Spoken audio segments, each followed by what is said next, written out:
नमस्कार, मी Mansi. News अनकटच्या prime time मध्ये तुम्हा सगळ्यांचं स्वागत करते. सविस्तर बातम्यांचा आढावा घेणारच आहोत, पण त्याआधी नजर टाकूयात काही महत्त्वाच्या हेडलाईन्सवर. राज्य मंत्रिमंडळ बैठकीत लाडकी बहीण योजनेसंदर्भात मोठा निर्णय.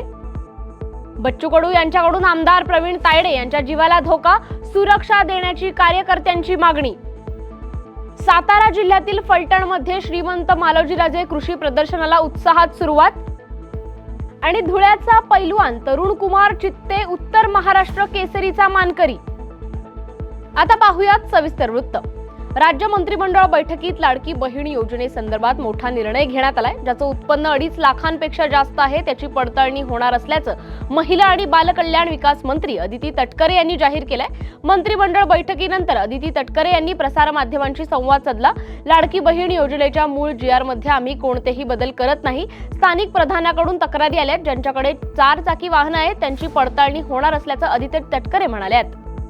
आगामी महानगरपालिका निवडणुकीच्या अनुषंगाने मोठी तयारी सर्व राजकीय पक्ष करताना दिसतात. अशातच पिंपरी चिंचवड महापालिकेची आगामी निवडणूक भाजप स्वबळावर लढणार असल्याची चर्चा आता सुरू झाली आहे. याबाबतची मोठी घोषणा भाजप आमदार शंकर जगतापांनी केली आहे. मुख्यमंत्री देवेंद्र फडणवीसांच्या आदेशाने आम्ही सगळ्या जागा लढण्याची रणनीती आखली आहे. लोकसभा आणि विधानसभेत असणारी महायुती पालिका निवडणुकीत तुटणार हे आता जवळपास निश्चित झालंय. पालिका आयुक्तांसोबत झालेल्या बैठकीनंतर भाजपचे शहराध्यक्ष आणि आमदार शंकर जगतापांनी हे जाहीर केलंय.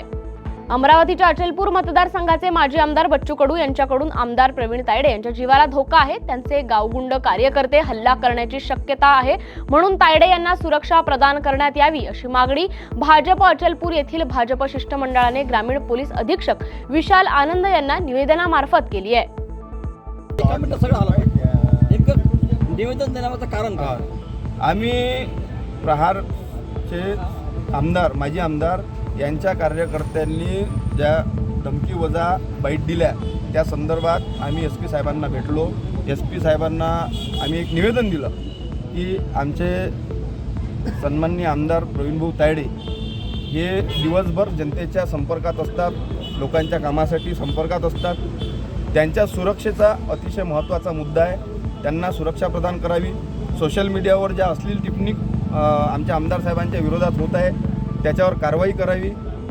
प्रहारच्या कार्यकर्त्यांनी बॅनर पोस्टर काढले, त्यांच्यावर जे थुकले बॅनरवर त्याच्यावर पण कारवाई करावी. आणि या आमदारांना आपण माहिती देऊन त्या कार्यकर्त्यांना थांबवण्याचं काम करावं, कारण की त्यांचे जे कार्यकर्ते आहे ते रेती तस्कर, दारू तस्कर, जुगार तस्कर, गो तस्कर असे सर्व कार्यकर्ते आहे आणि त्यांच्यापासून आमच्या आमदाराला धोका निर्माण होऊ शकते, म्हणून आम्ही त्याचं निवेदन दिलं. आरोपी वाल्मिक कराड याला बीड शहर पोलीस ठाण्यामध्ये ठेवण्यात आलंय. मात्र त्या ठिकाणी आज नवीन कॉट आणल्याचं दिसून आल्याने ती कॉट वाल्मिक कराडसाठी आणल्याचं बोललं जात आहे. यावर आमदार रोहित पवार यांनी देखील ट्विट केलं होतं. मात्र या सर्व चर्चेवर अप्पल पोलीस अधीक्षक सचिन पांडकर यांनी स्पष्टीकरण देताना हे कॉट आरोपीच्या सुरक्षेसाठी असणाऱ्या गार्डसाठी आणलं असल्याचं स्पष्ट केलंय. सदरचं जे बीड शहर पोलीस स्टेशन आहे हे नव्याने बांधण्यात आलेलं आहे आणि साधारण 1 ते 1.5 महिन्यापूर्वी आम्ही जुन्या पोलीस स्टेशन मधून या नवीन पोलीस स्टेशन मध्ये स्थलांतरण केलेलं आहे. सदर पोलीस स्टेशन मध्ये बऱ्याचशा ज्या पोलीस अधिकारी अंमलदारांसाठी ज्या बेसिक सुविधा आहेत त्या सुविधा सुद्धा अजून पुरवणं चालू आहे. या ठिकाणी जे आरोपी आहेत त्या आरोपींसाठी जे गार्ड असतात त्या गार्ड हे 24 तासासाठी असतात आणि त्या गार्डला रेस्ट मिळावी यासाठी आपण काल काही गार्डने आमच्याकडे मागणी केली होती की आम्हाला रेस्ट करण्यासाठी रेस्ट रूम तर आहे परंतु पलंग नाही आहेत, तर त्याची सोय करावी. तर त्या अनुषंगाने मी येथील जे प्रभारी अधिकारी आहेत त्यांना मी सूचना केली होती की आपण तात्काळ गार्ड जे आहेत त्यांच्या रेस्टसाठी, त्यांच्या आरामासाठी पलंगाची सोय करावी. तर हे मुख्यालयातून शासकीय जे पलंग आहेत ते मुख्यालयातून आमच्या गार्डसाठी आम्ही इथे आणले. वेळ झाली बातमीपत्रात छोट्याशा विश्रांतीची. कुठेही जाऊ नका, पाहत रहा न्यूज अनकट. ऐतिहासिक वारसा लाभलेला मराठ मुलूक महाराष्ट्र. या महाराष्ट्राला विविध रंगी छटा आहेत. साहित्य, कला, पर्यटन, नृत्य, भाषा, संत परंपरा अशा विविधतेने तो नटलेला आहे. हीच गौरवशाली विविधता जपत स्वरंग मराठी केवळ महाराष्ट्राच्या सांस्कृतिक संहितेपुरते मर्यादित न राहता समकालीन नवकल्पनांवर आधारित कार्यक्रमांद्वारे मराठी मनोरंजन विश्वात स्वतःची एक अनोखी जागा निर्माण करत आहेत. मराठी मनोरंजन क्षेत्रातील उत्तम दिग्दर्शक, लेखक आणि निर्मात्यांच्या प्रतिभेचा पुरेपूर वापर करून मनोरंजनाचा आगळा वेगळा रंग उधळण्यास आम्ही सज्ज आहोत. स्वरंग मराठीचे उद्दिष्ट मराठी मनोरंजन क्षेत्रामध्ये मनोरंजनाची वहिवाट सोडून रूढीवादी पद्धती तोडून मनोरंजनाचा समृद्ध अनुभव प्रदान करून देण्याचा आहे. म्हणूनच यात विविध पद्धतीचे मनोरंजक आणि माहितीपूर्ण कार्यक्रम स्वरंग मराठीवर बघता येतील. शेवटी एकच, धकाधकीच्या जीवनात धांगडधिंगा करण्यापेक्षा बसूया, हसूया, गाऊया, जगूया. नाती गोती श्रावण मोती गावामधले जीवंत रंग. नाती गोती श्रावण मोती गावामधले जीवंत रंग. चला जोडूया, चला पाहूया, जशी संस्कृती तसा स्वरंग. विश्रांतीनंतर बातमीपत्रात पुन्हा एकदा स्वागत करते. जालन्यात अवैधरित्या वाहतूक केले जाणारे गोमांस बजरंग दलाच्या कार्यकर्त्यांनी पकडले असून मांस वाहतूक करणारा बोलेरो पिकअप कार्यकर्त्यांनी चंदनझिरा पोलिसांच्या ताब्यात दिलाय. दरम्यान अवैधरित्या होणारी गोमांसाची कत्तल शासनाने थांबावी अशी मागणी बजरंग दलाचे प्रांत गोरक्षक प्रमुख राहुल वर्तले यांनी केली आहे. आज सायंकाळी जसं आम्हाला बजरंग दलच्या काही कार्यकर्त्यांना अशी सूचना मिळाली होती की गोमांस घेऊन जाणारी एक बोलेरो पिकअप येत आहे. त्यामुळे आम्ही सर्वांनी गस्तीवर थांबलो असता सायंकाळी एक 9:30-9च्या दरम्यानमध्ये एक बोलेरो पिकअप मिळून आलाय. त्याच्यामध्ये गोमांस भरलेलं होतं व वेस्टेज भरलेलं होतं. ती भेटल्यानंतर आम्ही 112वर कॉल केला व चंदनझिरा पोलीस स्टेशन येथे माहिती दिली. त्यानंतर पोलिसांनी ती कारवाई केली. पोलीस स्टेशनमध्ये गाडी घेऊन आलेलो आहे. तर इथं आल्यावर असं कळालं की आणखीन एक आयशर ज्याच्यामध्ये की 16 जनावरे दाटीवाटीने कोंबून भरलेले आहेत. तरी माझी प्रशासनाला अशी विनंती आहे की आपल्या जसं की महाराष्ट्रामध्ये प्राणी अधिनियम अंतर्गत जनावर गोवंश कत्तलीला बंदी असताना सुद्धा अवैधपणे वाहतूक होत आहे व अवैधपणे राजरोसपणे कत्तल होत आहे. तरी पूर्ण प्रशासनाला व महाराष्ट्र सरकारला अशी विनंती आहे की जे आपण कायदे केलेले ते कडकपणे अंमलात आणावेत, अन्यथा सर्व बजरंग दल पद्धतीने उत्तर देतील. माझं नाव राहुल कालिदासराव वर्तले, बजरंग दल प्रांत गौरक्षा प्रमुख. बीड जिल्हा रुग्णालयाच्या बाजूला असणाऱ्या लाचलुचपत विभागाच्या बोर्डाला अज्ञात माथेफिरूने पेट्रोल टाकून जाळण्याचा प्रयत्न केल्याची घटना आज उघडकीस आली आहे. मागील वर्षात एसीबीने अनेक धडाकेबाज कारवाया केल्यामुळे शासकीय कर्मचाऱ्यांमध्ये भीतीचं वातावरण निर्माण झालंय. या कारवाईच्या द्वेषातून बोर्ड जाळण्यात आला असावा अशी शक्यता पोलिसांनी व्यक्त केली आहे. छत्रपती संभाजीनगरच्या पैठण येथील इनामी जमिनीच्या अवैध खरेदी विक्री प्रकरणी माजी नगरसेवक अजीम कट्यारे आणि सय्यद इनामदार यांच्या विरोधात पैठण पोलिसात गुन्हा दाखल झाला असून जिल्हा वक्फ अधिकारी गौस यांच्या तक्रारीवरून त्यांना अटक करण्यात आली होती. 2021 पासून सदर प्रकरण न्यायप्रविष्ट असताना याच जमिनीवर एका रात्रीतून 40 ते 50 पत्रांचे शेड उभारून लाखो रुपयात शेड विकण्याचा सपाटा संबंधित व्यक्तींनी सुरू केल्याने त्यांच्यावर कारवाई होणार याकडे पैठणकर जनतेचं लक्ष लागलंय. बीडच्या धारूर नगर परिषद हद्दीतील नोंदणीकृत देवस्थानच्या जागेवर बळजबरीने कब्जा करून शिवीगाळ तसेच मारहाण करत कुटुंबाला जीवे मारण्याची धमकी देण्यात आली आहे. या प्रकरणी अन्सार कुरेशी, मदार कुरेशी यांच्यासह अन्य दोघांवर कारवाई करून कुटुंबाला संरक्षण देण्याची मागणी देवस्थानचे शेख हजरुद्दीन यांनी केली असून याबाबत पोलीस अधीक्षक आणि जिल्हाधिकाऱ्यांना तक्रार देण्यात आली आहे. शेख झहिरुद्दीन शेख खाजा डपाली आहे. मी राहणार जे धारूरचा आहे आणि माझं जे आहे तर आम्ही राहणार धारूरचे आहे.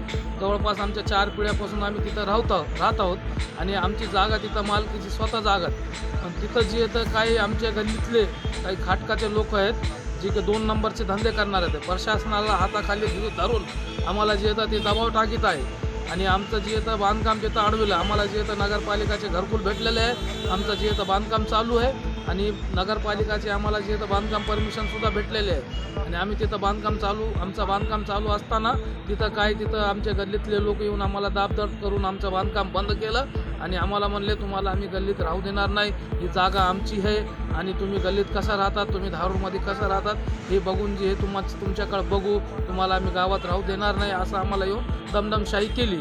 आम्ही ह्याचं जे तक्रार करायलासाठी आम्ही पोलीस स्टेशन धारूर इथं गेले, पण तिथं जे आमची कोणतीही तक्रार न घेतली. त्यामुळे आम्ही जे बीडमध्ये येऊन जिल्हाधिकारी व जे SP साहेबाला जाऊन स्वतः भेटून मी माझ्या हाताने त्यांना निवेदन दिलं आणि SP साहेबाला बोललो. SP साहेब म्हणले की तुमचे जे बी तक्रार, आमचे पूर्ण कागदपत्र जे तर लिगल आहे, आमच्याकडे नगरपालिकाचे वक्फ बोर्डचे हे सगळे जे तर कागदपत्र आहे, तरी जे आम्ही हे सगळं घेऊन धारूर पोलीस स्टेशनला गेले. तिथं आमची कोणतीही तक्रार घेण्यात नाही आली.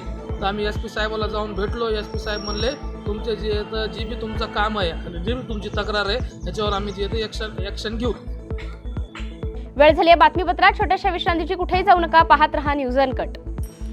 ऐतिहासिक वारसा लाभलेला मराठ मुलूक महाराष्ट्र. या महाराष्ट्राला विविध रंगी छटा आहेत. साहित्य, कला, पर्यटन, नृत्य, भाषा, संत परंपरा अशा विविधतेने तो नटलेला आहे.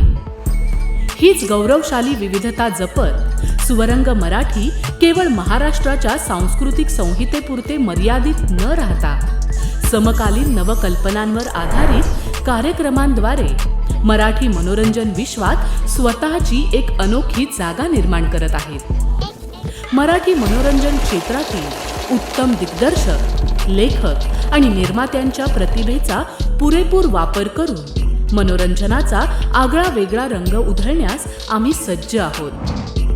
सुवरंग मराठीचे उद्दिष्ट मराठी मनोरंजन क्षेत्रामध्ये मनोरंजनाची वहिवाट सोडून, रूढीवादी पद्धती तोडून मनोरंजनाचा समृद्ध अनुभव प्रदान करून देण्याचा आहे. म्हणूनच यात विविध पद्धतीचे मनोरंजक आणि माहितीपूर्ण कार्यक्रम सुवरंग मराठीवर बघता येतील. शेवटी एकच, धकाधकीच्या जीवनात धांगडधिंगा करण्यापेक्षा बसूया, हसूया, गाऊया, जगूया. नाती गोती श्रावण मोती गावामधले जिवंत रंग. नाती गोती श्रावण मोती गावामधले जिवंत रंग. चला जोडूया, चला पाहूया, जशी संस्कृती तसा स्वरंग. विश्रांतीनंतर बातमीपत्रात पुन्हा एकदा स्वागत करते. पाहूयात उर्वरित काही महत्त्वाच्या घडामोडी.